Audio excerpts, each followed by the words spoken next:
Hello dear, welcome करता हूँ आप सभी का ज्ञान स्टडीज एकेडमी यूट्यूब चैनल में। आज की इस क्लास में क्लास ट्वेल्थ हिस्ट्री चैप्टर 2 को देखने वाले हैं। तो आज की इस क्लास जो है उन विद्यार्थियों के लिए महत्वपूर्ण है जिन्हें 2026 में इंटर का बोर्ड एग्जाम देना और जिनका सब्जेक्ट हिस्ट्री है। तो इससे पहले जो है चैप्टर 1 को कवर कर चुके हैं, तो आप लोग अगर उसे नहीं देखे हैं तो इस वीडियो के डिस्क्रिप्शन में उसका लिंक दे दूंगा। आप लोग उसे यानी कि चैप्टर 1 को जाकर के देख सकते हैं हड़प्पा सभ्यता के बारे में। ठीक है दोस्तों, तो आज के इस क्लास में क्लास चैप्टर 2 को यानी कि देखने वाले हैं। बहुत ही महत्वपूर्ण होने वाला है आज का इस क्लास। तो अगर चैनल पे अगर नए हैं तो प्लीज इसे सब्सक्राइब कर दें, और अगर क्लास अच्छा लगे तो इसे लाइक जरूर करिएगा और इसे अपने दोस्तों में शेयर करना ना भूलें। तो चलिए आगे की ओर बढ़ते हैं दोस्तों। देखेंगे यानी कि हिस्ट्री जो पढ़ने वाले हैं, ये हिस्ट्री आखिर होता क्या है।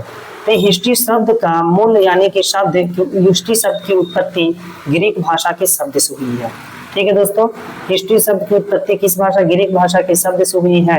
ग्रीक भाषा के शब्द से हुई है।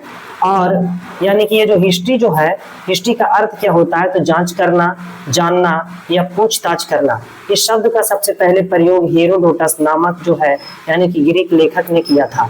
और हिस्ट्री का जनक जो है यानी कि हेरोडोटस को ही कहा जाता है। तो एग्जाम में पूछे जाने वाले प्रश्न है, हिस्ट्री का जनक कौन है, तो बोलेंगे हेरोडोटस ही है। ठीक है दोस्तों, चलिए और आगे की ओर बढ़ते हैं।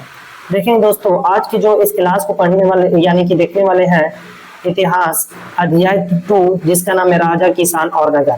लगभग इसमें 600 ईसा पूर्व से 600 ईस्वी तक के बारे में इसमें जानेंगे। ठीक है, तो ये बहुत ही इंपॉर्टेंट यानी कि बहुत ही महत्वपूर्ण आज का इस क्लास होने वाला है। तो आप लोग जो है ना बिना समय यानी कि बिना स्किप किए ही इस क्लास में पूरी बने रहिएगा अंत तक। तो चलिए बिना समय को बर्बाद किए ही चलते हैं चैप्टर की ओर। तो दोस्तों यानी कि भारतीय अभिलेख जो है, ये भारतीय अभिलेख विज्ञान की शुरुआत 1830 के दशक में ईस्ट इंडिया कंपनी के अधिकारी जेम्स प्रिंसेप ने ब्राह्मी और खरोष्टी लिपि को पढ़ना शुरू किया था।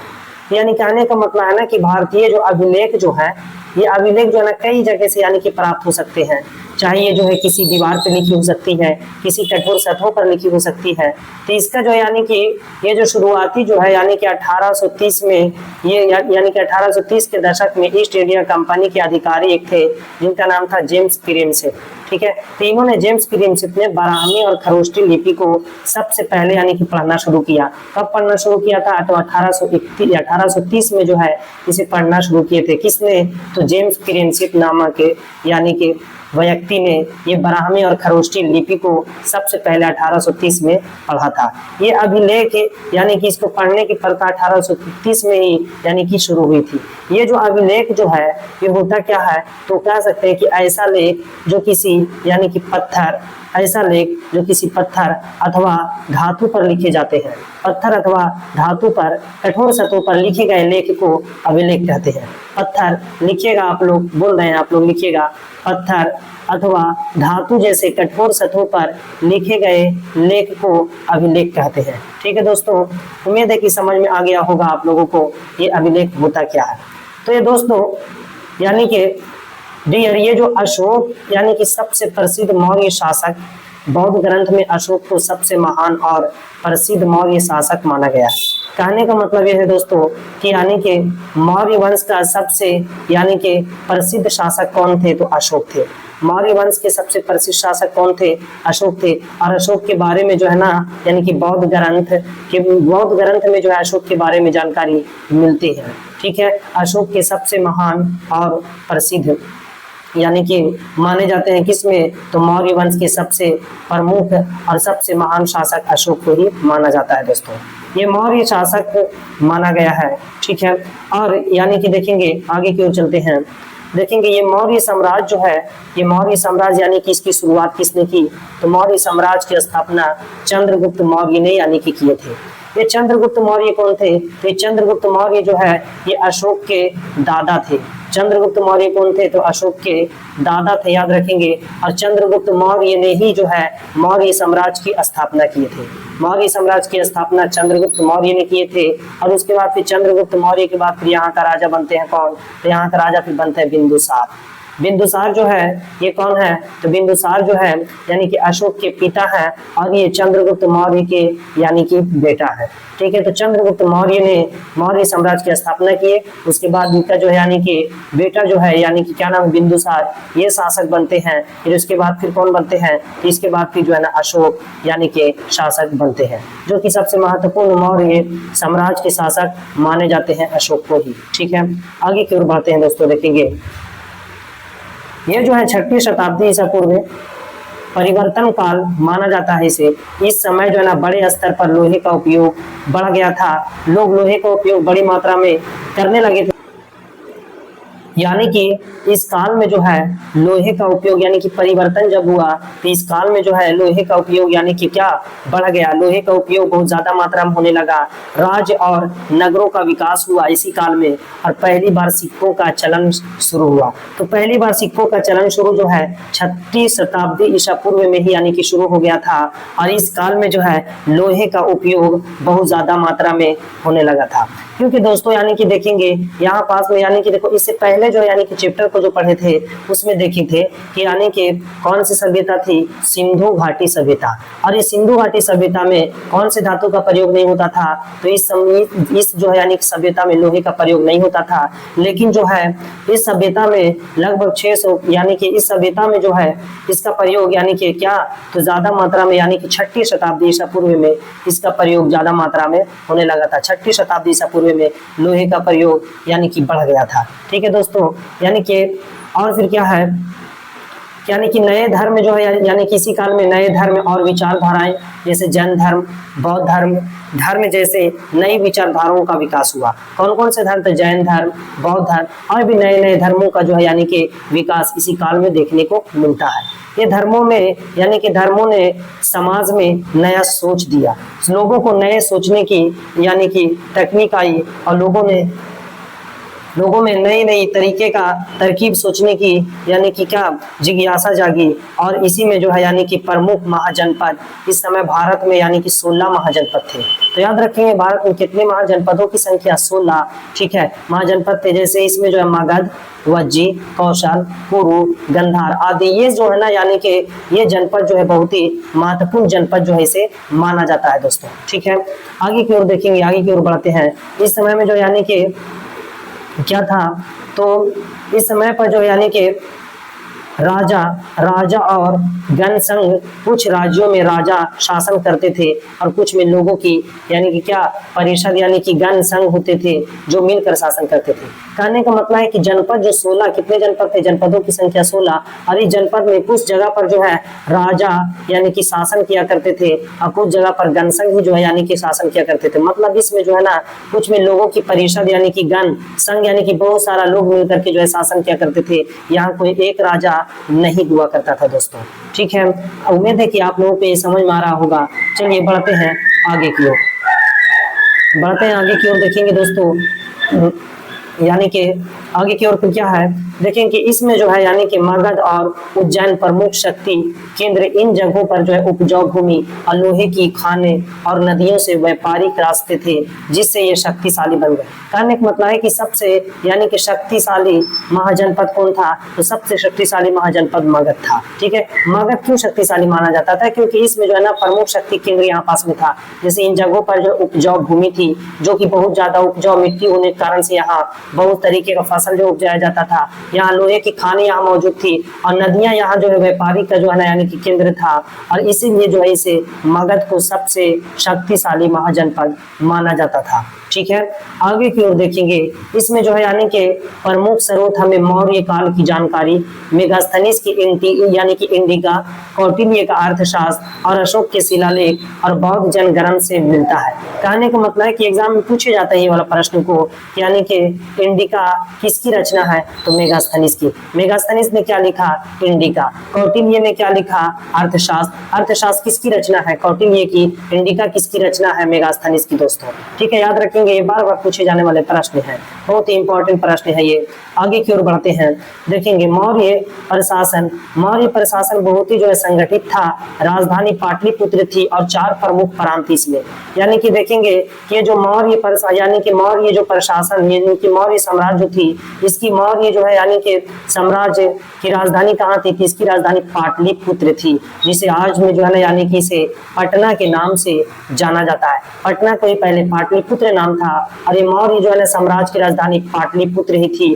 और यहाँ पास में जो है यानी कि 4 प्रमुख प्रांत थे, एक थे तक्षशिला, दूसरा उज्जैनी, तीसरा तोसली और चौथा था सुवर्णगिरी। तो याद रखेंगे कि मौर्य यानी कि मौर्य साम्राज्य के कितने प्रमुख प्रांत थे? तो 4 प्रमुख प्रांत थे। कितने? 4। कौन कौन थे? तक्षशिला, उज्जैन यानी उज्जैनी, तोसली और सुवर्णगिरी। ये चारों जो है बहुत ही महत्वपूर्ण यानी कि प्रांत थे। कहाँ के? तो मौर्य साम्राज्य के दोस्तों। ठीक है, आगे की ओर बढ़ते हैं, देखेंगे इसमें सेना और समितियां, सेना के संचालन के लिए अलग अलग समितियां थी, जैसे नौसेना, हाथियों, घुड़सवारों और पैदल सैनिक की विशेष जो है यानी कि क्या टुकड़ियां होती थी। कहने का मतलब है कि मौर्य साम्राज्य में सेना का संचालन अलग अलग तरीके से यानी समितियां थी, अलग अलग तरीके से हुआ करता था। इसमें सेना, नौसेना भी थे जो कि समुद्र में यानी कि सेना जो हुआ करते हैं, ठीक है, समुद्र का सेना यानी कि नौसेना कहलाते हैं। और उसके बाद हाथियां भी हुआ करते थे, जो कि हाथी जो है ये सेना के काम में लाया जाता था। ठीक है, घुड़सवार और पैदल सैनिक भी हुआ करता था, जिसके लिए ये जो है यानी कि ये मौर्य साम्राज्य जो है बहुत ही यानी कि शक्तिशाली माना जाता था। मौर्य साम्राज्य बहुत ही शक्तिशाली माना जाता था दोस्तों। ठीक है, आगे की ओर बढ़ते हैं, देखेंगे इसमें और क्या है। जैसे दक्षिणी भारत के राज, दक्षिणी भारत में चोल, चेर और पांड्य जैसे राज्य थे और इनकी जानकारी तमिल संगम साहित्य से हमें मिलती है। कहने का मतलब कि दक्षिण भारत में कौन से राज? तो दक्षिण भारत में जो है यानी कि चोल, चेर और पांड्य जैसे राज्य थे और इनके बारे में ये जो चोल, चेर, पांड्य और ये जो राज्य थे इसके बारे में जानकारी हमें तमिल संगम साहित्य से मिलती है। किससे मिलती है? तो तमिल संगम साहित्य से देखने के लिए ये मिलती है दोस्तों। तमिल संगम साहित्य से ये देखने के लिए मिलती है। आगे की ओर बढ़ते हैं, देखेंगे आगे की ओर चलेंगे। इसमें जो है धार्मिक स्थानों का निर्माण, राजा देवी देवताओं के मंदिर बनवाते थे और मूर्तियों में अपने नाम खुदवाते थे और इससे उनकी धार्मिक शक्ति बढ़ती थी। कहने का मतलब है कि धार्मिक स्थानों का निर्माण यानी कि हुआ करता था, जहाँ पास में लोग पूजा कर सकते थे। जैसे राजा के देवी देवताओं के मंदिर यानी कि मंदिर बनवाते थे, राजा लोग मंदिर बनवाते थे, देवी देवताओं की यानी कि पूजा किए जाते थे और मूर्तियों में अपने नाम खुदवाते थे और इसी से यानी कि उससे उनकी धार्मिक शक्ति के बारे में पता चलता है दोस्तों। ठीक है, आगे की ओर बढ़ते हैं, देखेंगे आगे है सामंतवाद की शुरुआत, यानी गुप्त काल में भूमि देने की प्रथा बढ़ी जिससे जमींदार और सामंत शक्तिशाली बन गए और इसे सामंतवाद की शुरुआत माना जाता है। कहने का मतलब सामंतवाद होता क्या है? तो सामंतवाद जो है गुप्त काल में भूमि को दान दिया जाता था और इसी भूमि को दान देने की प्रथा को जो है सामंतवाद यानी कि क्या सामंतवाद दान या तो फिर सामंतवाद के नाम से इसे जाना जाता है दोस्तों। ठीक है, उम्मीद है कि आप लोगों को समझ में आ रहा होगा, तो क्लास में पूरी बनी रहिएगा, आप लोग पूरे तरीके से बने रहिएगा। चलिए और आगे की ओर बढ़ते हैं। इतिहास के स्रोत हमें इतिहास की जानकारी शिलालेखों, ताम्रपत्रों, सिक्कों, साहित्य और प्रशस्तियां से मिलती है। कहने का मतलब कि इतिहास के बारे में हमें जानकारी कैसे मिलती है? इतिहास की जानकारी कैसे मिलती है? तो शिलालेख से मिलता है, ताम्रपत्रों से यानी कि देखिए पेड़ के छाल पर जो है यानी कि लिखा जाता था और उससे जानकारी मिलता है, शिलालेखों से मिलता है और सिक्कों से भी हमें जानकारी इतिहास की मिलती है। ठीक है, उम्मीद है कि समझ में आ रहा होगा। आगे की ओर बढ़ते हैं, देखेंगे आगे की ओर बोल रहा है कि लोहे का बढ़ता उपयोग, कृषि में लोहे का हल का प्रयोग बढ़ा जिससे उपज में वृद्धि होने लगी। कहने का मतलब है कि जब लोहे का प्रयोग जब नहीं होता था, लोहे का प्रयोग जब नहीं होता था तो इसमें जो है यानी कि खेती जब की जाती थी तो सही जो है यानी कि ज्यादा मात्रा में फसल उपज नहीं हो पाता था। लेकिन जब लोहे का प्रमाण जब मिल गया, जब लोहे का उपयोग जब बढ़ गया तो इसमें कृषि करने की यानी खेती करने के लिए लोहे का जो यानी कि इसमें उपज में वृद्धि हुई। जैसे कि देखिए इसमें जो है ना लोहे का फाल का प्रयोग होने लगा, लोहे के फाल का प्रयोग होने लगा जिसकी वजह से खेती जो है बहुत ही अच्छी मात्रा में होने लगी थी। ठीक है।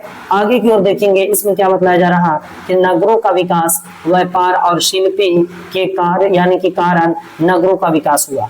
वहाँ धोबी, कुम्हार, सुनार, व्यापारी, लोहार, लेखक आदि रहा करते थे। कहने का मतलब कि नगरों का जो है ना, ये नगरों का विकास कैसे हुआ, तो नगर में यानी कि व्यापारी और शिल्प के कारण यानी कि नगरों का विकास हुआ। यहाँ नगर में कौन लोग रहा करते थे, तो यहाँ पास में धोबी, कुम्हार, सुनार, व्यापारी, लोहार और लेखक आदि जो है नगरों में ही रहा करते थे। और इन्हीं सब के वजह से जो है यानी कि क्या, इन्हीं सब के वजह से जो है यानी कि नगरों का विकास हुआ। किससे, तो धोबी, कुम्हार, सुनार, व्यापारी, लोहार और लेखक आदि से नगरों का विकास हुआ। ठीक है, आगे की ओर बढ़ते हैं।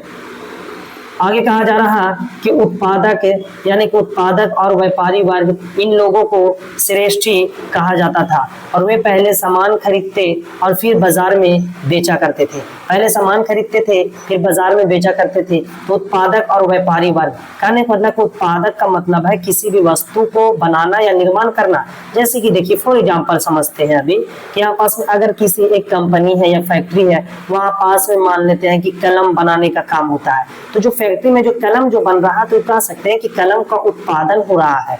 और व्यापारी लोग यानी कि क्या करते थे कि इस वस्तुओं का जिसका निर्माण जो हुआ करता था, मतलब उत्पादन जो हुआ करता था, उसे बेचा करते थे। तो यानी किसी भी वस्तु को यानी कि खरीदना, किसी भी वस्तु को खरीदना और बेचना, खरीदना और बेचना, ये क्या कहलाता है, खरीदने और बेचने की प्रक्रिया को व्यापार कहा जाता है दोस्तों। ठीक है, खरीदने और बेचने की प्रक्रिया को ही व्यापार कहा जाता है और इन लोगों के श्रेष्ठी कहा जाता था। और वे पहले सामान खरीदते और फिर बाजार में ले जाकर के बेचते। तो देखिएगा कि एक जो है ना फैक्ट्री से यानी उत्पादक जहां से हो रहा, वहां से पहले सामान को खरीदा और उसी सामान को फिर ले जाकर के बाजार में बेच दिया। कहने का मतलब है कि हम जो है ना उस जगह से किसी वस्तु को खरीदेंगे। जैसे कि फॉर एग्जाम्पल समझते हैं कि बुक को अगर खरीदते हैं हम एक जो है यानी कि कहाँ से, तो जिस जगह पर जो है ना बुक की जो है यानी कि छपाई की जाती है, बुक की छपाई की जाती है, वहां से जो है ना हम यानी क्या करेंगे कि बुक को खरीदेंगे और उस बुक को जो है ना बाजार में ला करके बेचेंगे। तो ये क्या हो गया,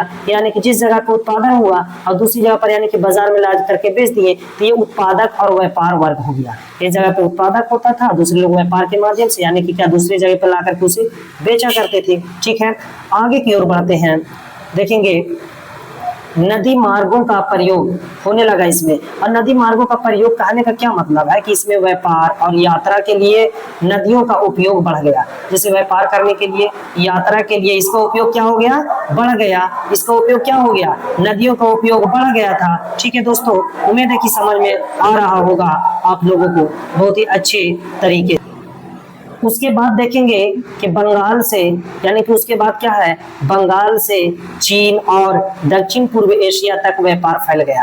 कहने का मतलब है कि नदी मार्ग जो है ना, ये नदी मार्ग का मतलब यानी कि रास्ता, नदी के रास्ते से, नदी के रास्ते से क्या, तो यानी कि नदी के रास्ते से जो है ना, यानी कि नदी के रास्ते से व्यापार होना शुरू हो गया था। जैसे व्यापार और यात्रा के लिए लोग जो एक स्थान से दूसरे स्थान पर जाया करते थे और इसलिए इसका उपयोग बढ़ गया। बंगाल से चीन और दक्षिण पूर्व एशिया तक जो है ना व्यापार फैल गया नदी के मार्ग से होते हुए, नदी के रास्ते से। मार्ग यानी कि रास्ता और इसी को पथ भी कहा जाता है दोस्तों। ठीक है, बढ़ते हैं आगे की ओर। उम्मीद है कि समझ में आ रहा होगा।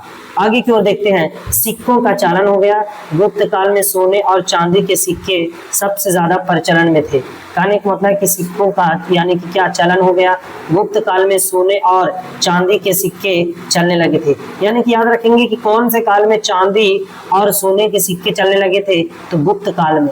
कौन से काल में सोने और चांदी के सिक्के चले थे, गुप्त काल में सिक्कों का प्रचलन इसीलिए बढ़ गया, सबसे ज्यादा इसका प्रचलन में था। ठीक है, आगे की ओर बढ़ते हैं। देखेंगे आगे की ओर कहा जा रहा है कि नाम और तारीखों की जानकारी शिलालेख से हमें यानी कि राजाओं के नाम, शासनकाल, युद्ध, तिथियां आदि की सटीक जानकारी मिलती है। कहने का मतलब है ना कि राजा के बारे में जानकारी, शासनकाल के बारे में, युद्ध और उसकी तिथियां यानी कि उसके डेट के बारे में जानकारी हमें कैसे मिलती है, तो ये इस तारीख की जानकारी जो शिलालेखों से प्राप्त होती है। किससे, शिलालेखों से। कहने का मतलब कि युद्ध कब हुआ था, किसके शासनकाल में हुआ था, राजा कौन था, ये आदि के बारे में सटीक जानकारी अगर हमें किसी से मिलती है तो वो शिलालेख है।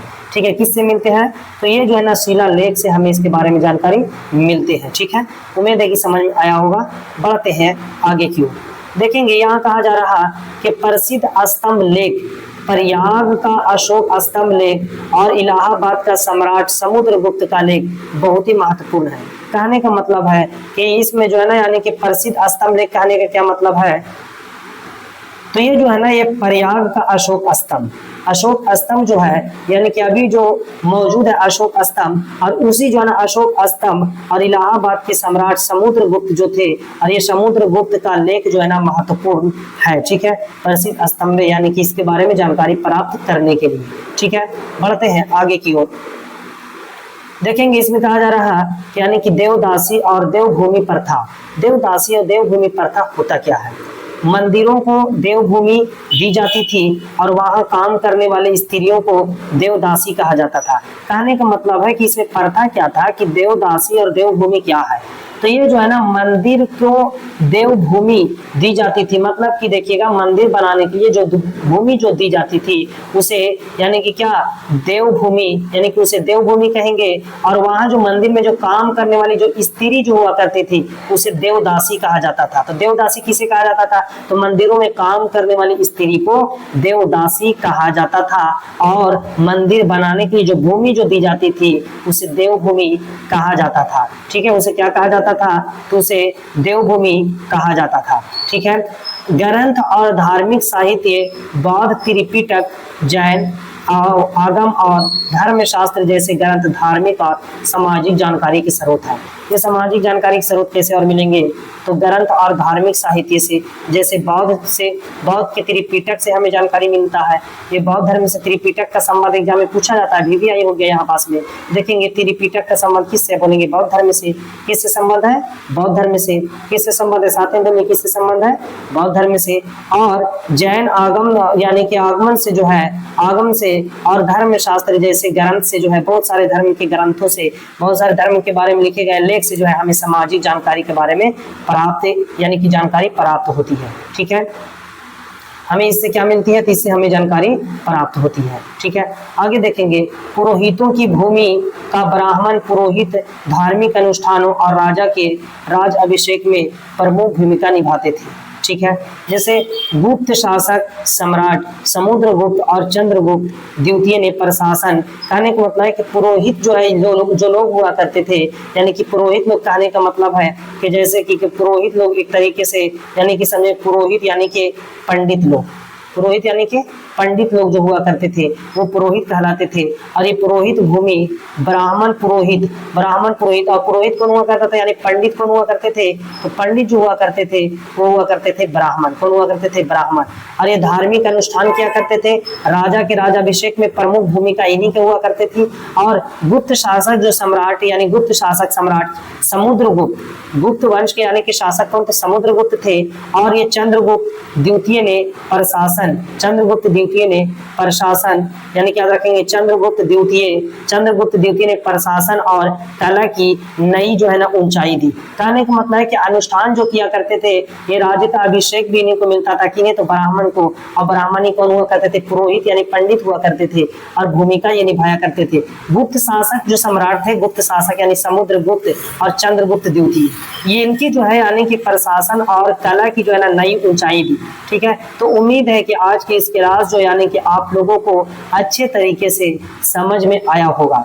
अगर आप लोगों को क्लास अच्छा लगा है तो प्लीज इस चैनल को सब्सक्राइब कर दें और इसे अपने दोस्तों में ज्यादा से ज्यादा शेयर करें, और बताइए उन्हें कि इससे यानी ज्ञान स्टडीज एकेडमी चैनल के माध्यम से यहाँ जो है क्लास 12 आर्ट्स की संपूर्ण तैयारी कराई जाती है। और आप लोगों भी याद रखें यहाँ पास में चैनल के माध्यम से 12th जो है ट्वेल्थ आर्ट्स की संपूर्ण तैयारी यहाँ कराई जाएगी, जिसमें सारे सब्जेक्ट हो जाएगा आर्ट्स का, जैसे geography, history, polity, economics, home science, psychology, sociology, ये सारे सब्जेक्ट की तैयारी इस चैनल के माध्यम से कराया जाएगा। ठीक है, तो आप लोग अगर चैनल पे तो इसे सब्सक्राइब कर दें, और क्लास अच्छा लगे तो इसे लाइक जरूर करिएगा। और मिलते हैं अगले क्लास में। ये जो है यानी कि ये जो क्लास जो है ये पार्ट 1 है, ये चैप्टर 2 का पार्ट 1 है, और अभी पार्ट 2 लेकर के आएंगे। और मिलते हैं तो पार्ट 2 में, और तब तक के लिए आप लोग पढ़ते रहिए, मस्त रहिए, स्वस्थ रहिए। मिलते हैं, तब तक के लिए बाय बाय।